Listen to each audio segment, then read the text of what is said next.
Bugün mən sizə balığı qızartmasını göstərəcəm. Balığımız sudadır. Yavaş-yavaş qızarır. Tam qızarsın. Tam qızarmağını da mən sizə göstərəcəm.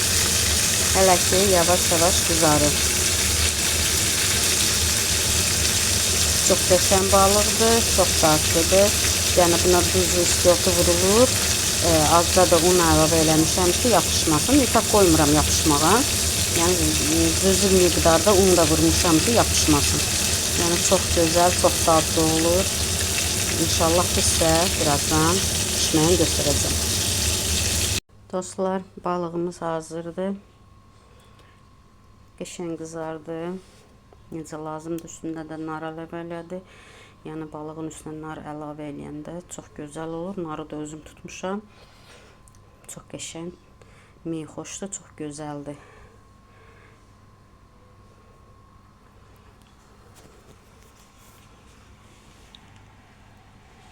Görün necə gözəl qızardı. Nə yanmadı, nə çox qızarmadı, nə qurumadı. Yəni yumuşaq, qızarmış halda çox qəşəng. Ağız dadına uyğun. Bu da mənim şoradığım şorabadır. Yavaş-yavaş yeyilir qara çörəyimiz. Çox möhtəşəm. Hamımıza nuş olsun. Əllərimiz dərd görməsin.